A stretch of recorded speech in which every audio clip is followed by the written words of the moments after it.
This video has spoilers from the novel that Bliss has just put out, so if you plan on reading the book for yourself, please make sure that you do not watch this video. Chronicle. Fall of a Keeper. With the Black Empire purged and the Old Ones imprisoned, the Titan Forged and their master's next priority was to maintain the stability by reshaping Azeroth into a world of order. Their main concern was the scar that emerged when Aman'Thul personally tore Y'Shaarj from the surface of Azeroth. In fact, if left untended, the scar and its constant stream of chaotic arcane energies would in time consume Azeroth entirely. And so the Keepers and the rest of the Titan Forge crafted magical wards around the scar to prevent the unwanted spread of any of the volatile arcane energies. The wards also calmed the scar and allowed for it to settle into balance, and before long, the once hideous colossal rift that threatened the world now served as an immense tranquil lake of beautiful captivating energies that the Keepers would name the Well of Eternity. Following this, Keeper Mimiron and Arcadis combined their powers to craft two forges, the Forge of Wills, which was embedded in the northern areas of Azeroth, and the Forge of Origination, which was installed in the southern reaches of the world. These two machines, though they would be located far apart across the world from each other, would work as one to solidify Azeroth's world soul and stabilize its life force, so that it could be strengthened and recover, especially since the Black Empire spent ages corrupting it. Following this, the Pantheon appointed Odin as the Prime Designate due to his heroic deeds in the war against the Black Empire. The task of watching over Yogg-Saron also fell to him, and soon after, Odin and the other Keepers began constructing a colossal structure which would serve as their main bastion, Ulduar. Ulduar would not only serve as the housing of the Forge of Wills and the majority of the Titan Forge, but it would also allow the Keepers to keep a close, constant vigil over the cunning Yogg-Saron. With the Forge of Wills now installed in the northern reaches of Azeroth, its powers churned to life, creating and giving shape to new creatures of stone and metal, which would accompany Keeper Ra in his expedition of installing the Forge of Origination in the south. These creatures were the towering Anubisith giants, the honorable, kind-hearted Tol'vir, and the mighty Mogu. En route to their location, however, High Keeper Ra and his allies found remnants of Y'Shaarj. Its corpse was strewn across the southern lands of Azeroth, uncared for, untended to, and overwhelmed with malicious energies. When Aman'Thul intervened in the war against the Black Empire by ripping the Old One from the crust of the world, some of Y'Shaarj's pieces had fallen back onto the surface, corrupting the land and all of those who dared come into contact with it. In addition to finding random hunks of flesh from the Old One, Raden also discovered the heart of the malevolent being, still intact and radiant with evil and intoxicating void energies.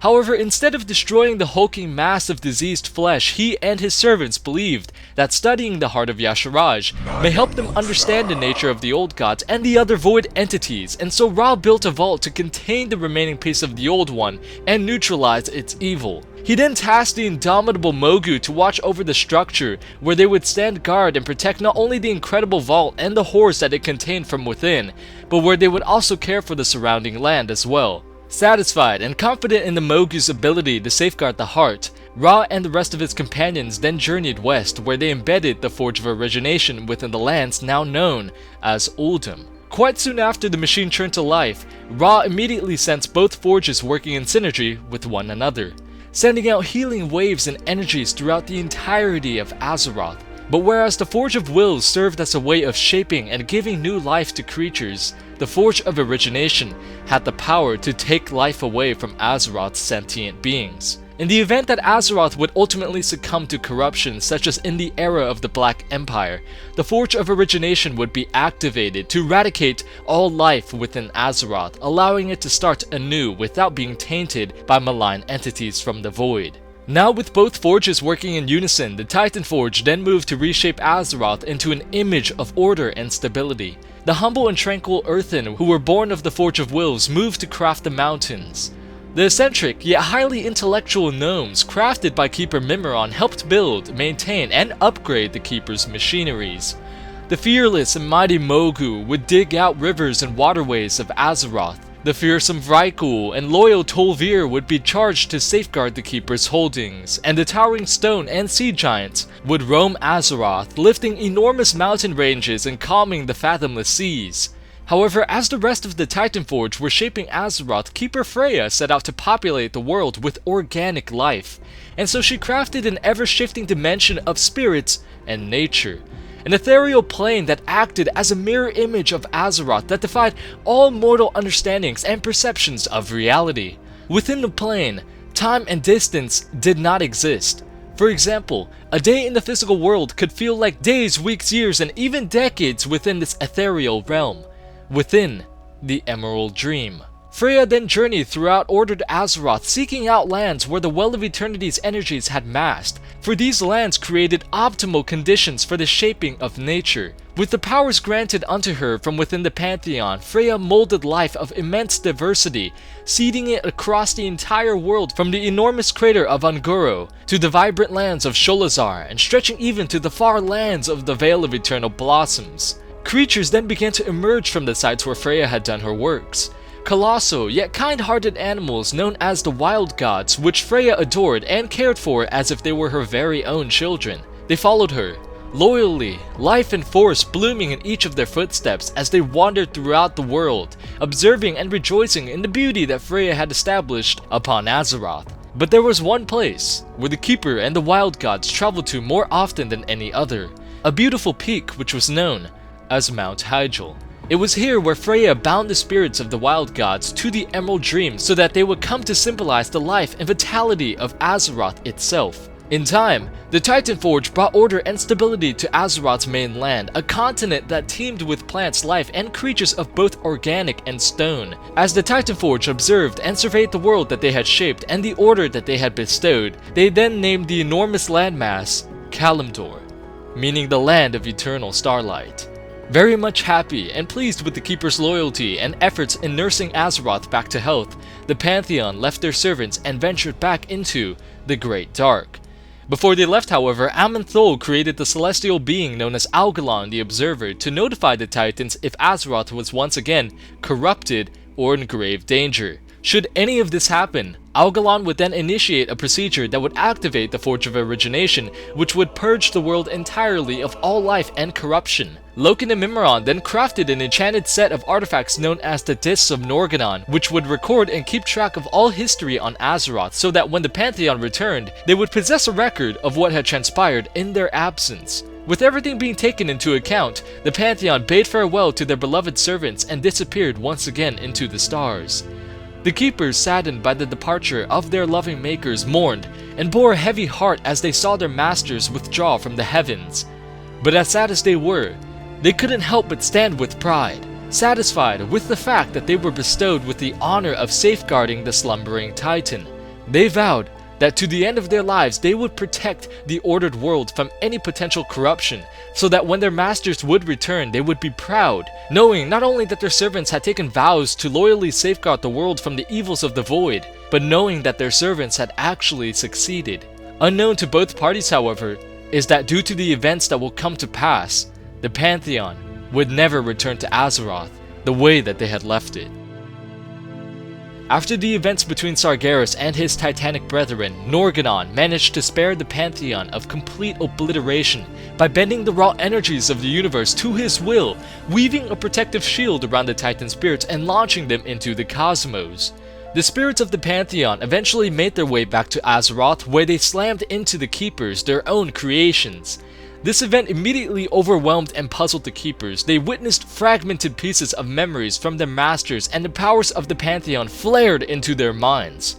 But the sensation quickly faded. Puzzled and curious about what had just transpired, the Keepers attempted to contact the Pantheon for answers but received no reply. Nothing but absolute silence. This troubled and puzzled the Keepers and the rest of the Titan Forge even further, and they sank into a period of depression, confusion, and uneasiness.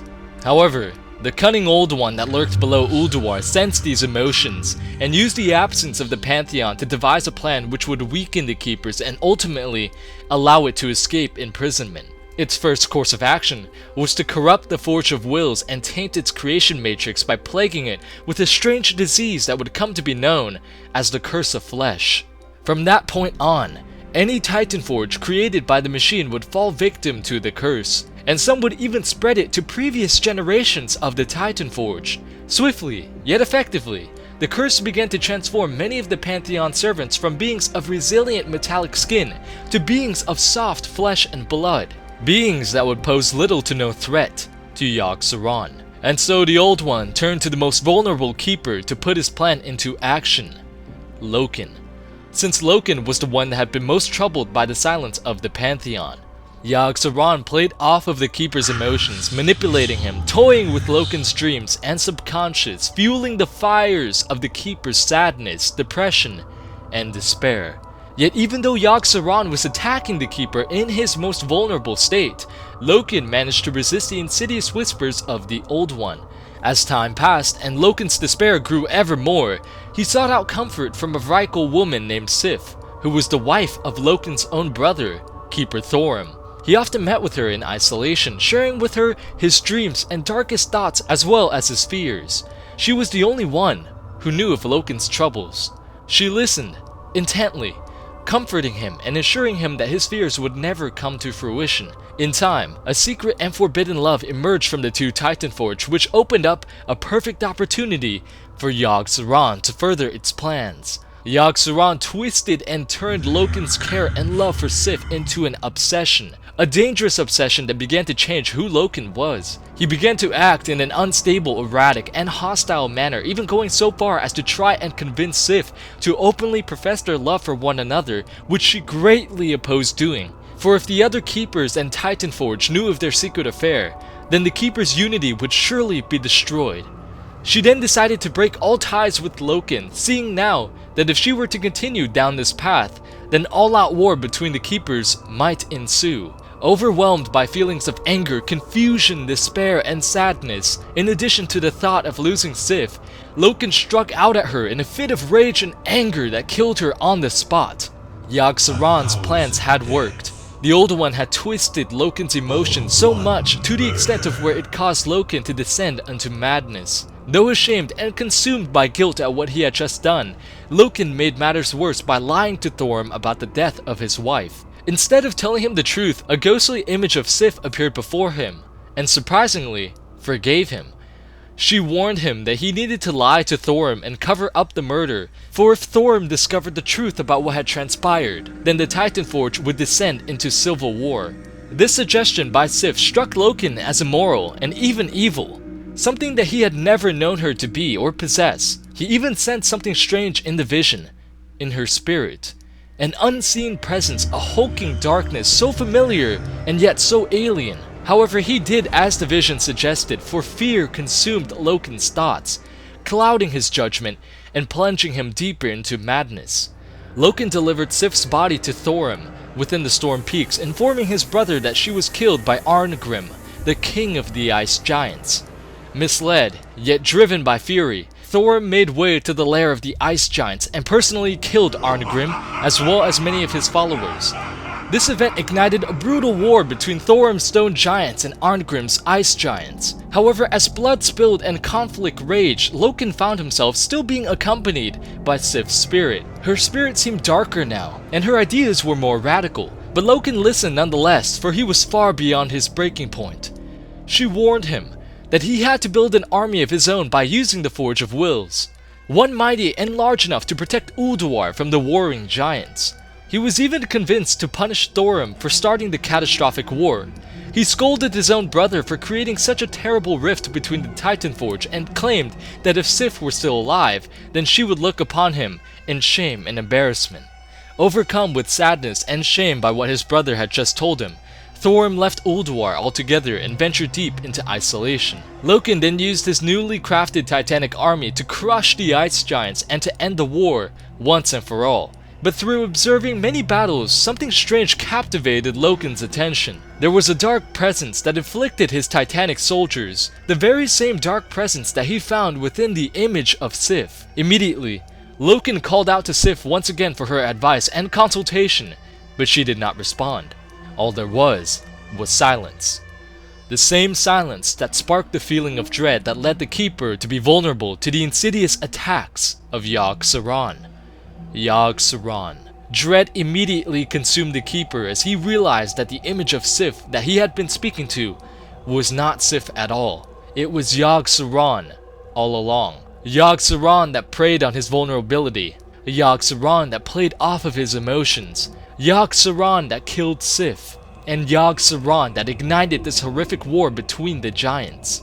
This discovery shattered the very last glimmer of Loken's once noble heart.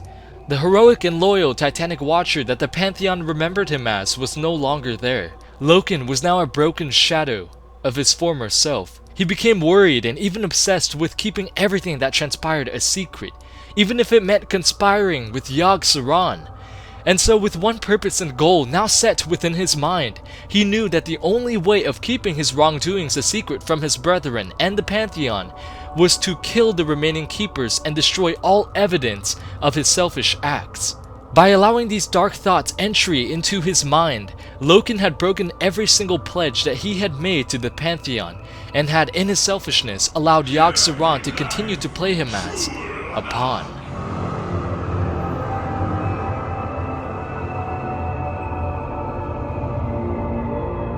Your will is no longer your own.